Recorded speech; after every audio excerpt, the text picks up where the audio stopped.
shall I go? What shall I do? Frankly, my dear, I don't give a damn. Behave yourselves!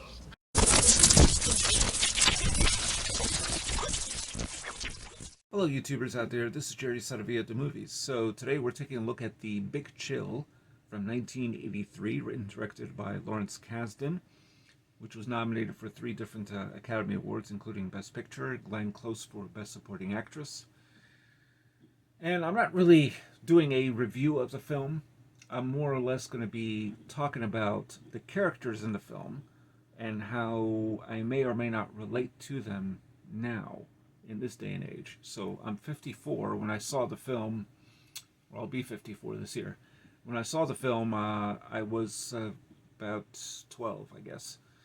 And this film is about a bunch of people from college in the 1960s. They went to Ann Arbor, Michigan, and they gathered together at this home of Harold, played by Kevin Kline. And they have a reception there because one of their best friends, Alex, who would have been played by Kevin Costner if his scenes were not cut.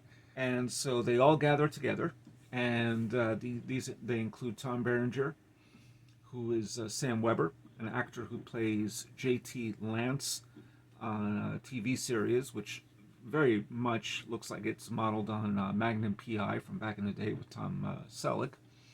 Glenn Close is Sarah, who is married to Harold Cooper, played by Kevin Kline. Jeff Goldblum is Michael, who works for People magazine. He's an investigative reporter, but he wants to do something else, maybe own a club. So then you've also got Mary Kay Place, who plays Meg Jones. She is a real estate attorney. Meg Tilly is Chloe. This is a woman who had a 4-month relationship with Alex. And Jo Beth Williams is Karen Bowens, who is married to a guy named Richard, played by Don Galloway. And this marriage doesn't seem like a very fulfilling one, certainly not a very happy one.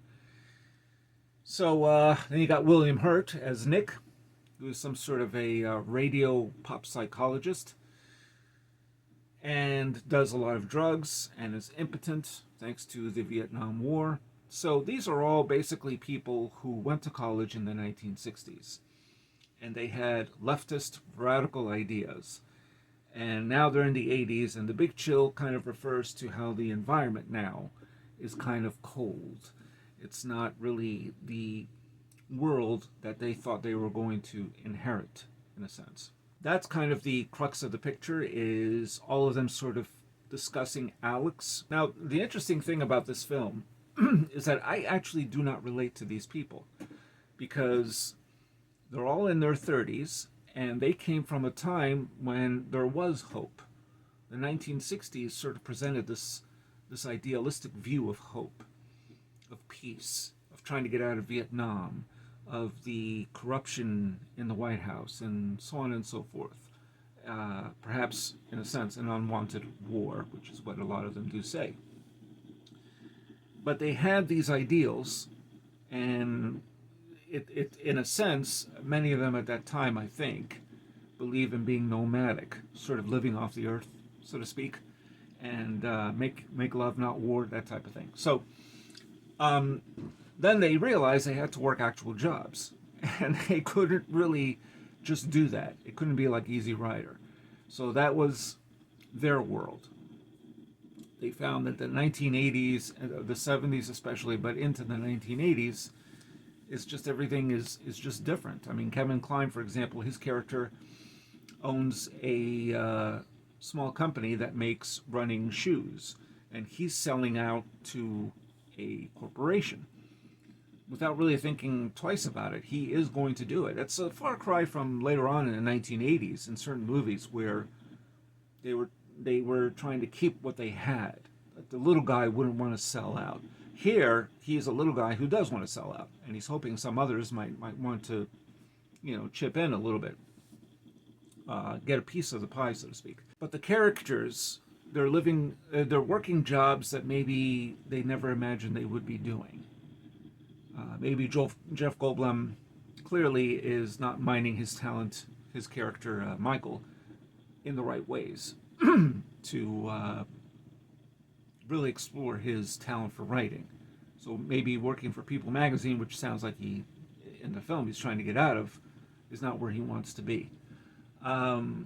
Maybe William Hurt sees that his pop psychology doesn't quite translate, which you get the impression he's going to basically get out of it. And Mary Kay Place, her thing is she just wants to get pregnant.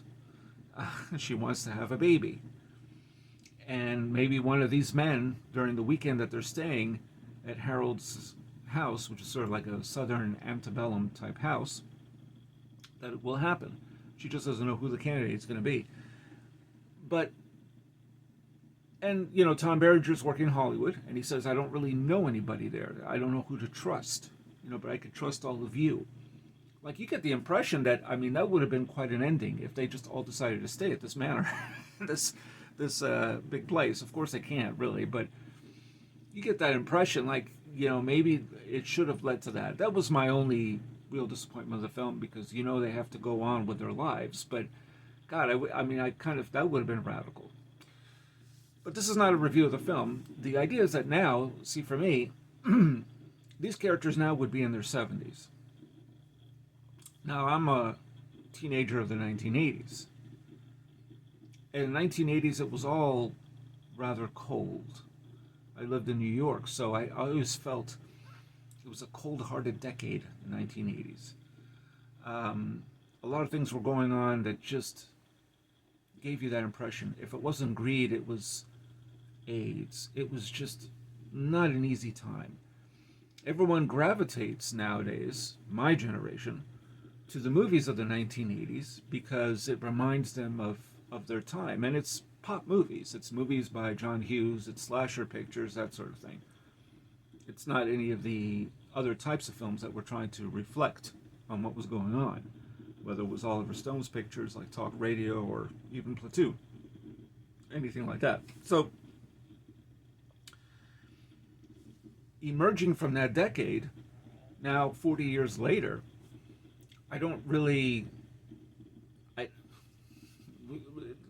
greed is at an all-time high. Greed is sort of legal.